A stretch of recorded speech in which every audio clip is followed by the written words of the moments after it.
Beloved horror novelist R.L. Stine is best known for two long-running book series, Fear Street and Goosebumps. Where Fear Street can be grisly and gory, Goosebumps tames and reinvents horror tropes for a younger audience. If Dead by Daylight is Fear Street then, Propnight is Goosebumps. Its skeleton is identical to the Twitch favourite, but it wears a very different, much more vibrant skin suit. And beneath that skin is a new collection of guts and organs, freshly transplanted from shape-shifting hide-and-seek game, Prop Hunt.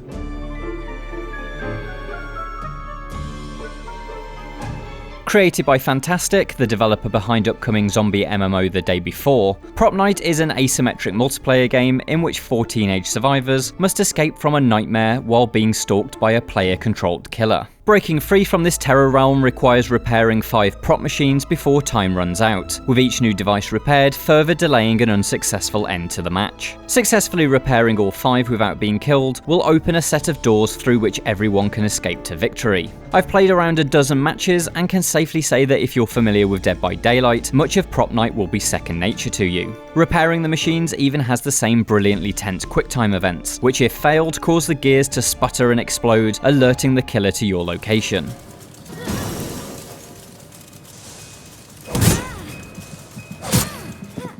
Propnight isn't just a straight doppelganger of the streamer darling though. It splices the concept with another cult multiplayer favourite, Prop Hunt. Originally popularised by a mode for Gary's mod, Prop Hunts allow players to transform into items in order to hide from enemies. In Propnight, all survivors have this ability. Hear a killer striding towards you? You can vanish by turning into a box and stacking yourself on a shelf, run into the cornfields and mimic a scarecrow, or even become a cabbage and roll to safety. So long as it's within your immediate grasp, you can become a clone of pretty much any item you can see.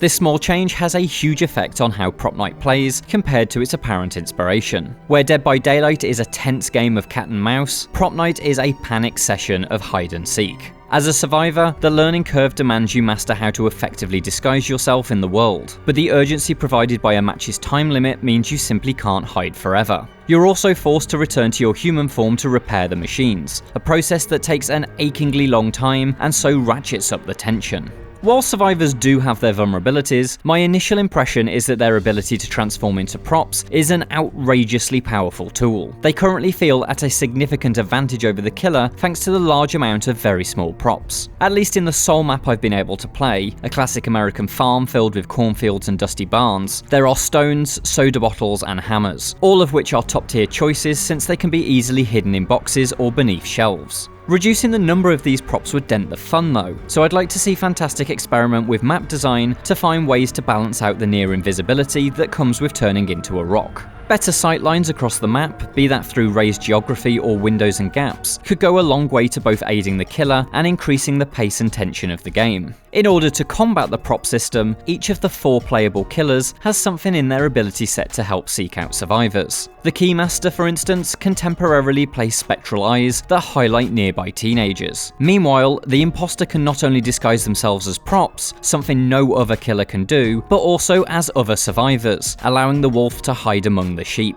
These tools help keep tabs on what the survivors are doing, but it seems abilities alone are not enough to carry a killer through a match. Map knowledge and learning the proper placement of every item in the world will almost certainly have significant tactical value. Seeing a stack of crates that's 1 too tall becomes a telltale indicator that a survivor is trying to hide from you. But even without the understanding of how every corner of the map is decorated, I quickly learned to become suspicious of oddly placed items and listen for the gentle tinkle of a soda bottle rolling across the room. In bonus points for Propnight, all of this is really funny. Watching a killer hit everything in a room while you sit disguised as a pumpkin behind them is a punchline that consistently endured through my multiple matches.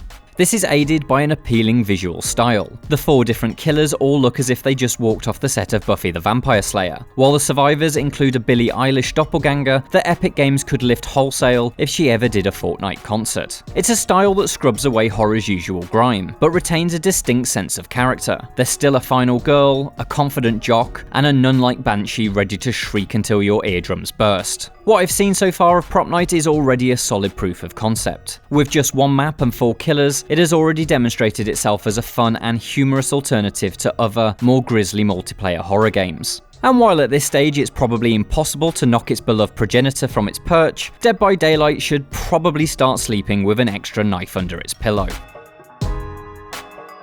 For more from Propnight, why not check out our gameplay video, and for everything else, stick with IGN.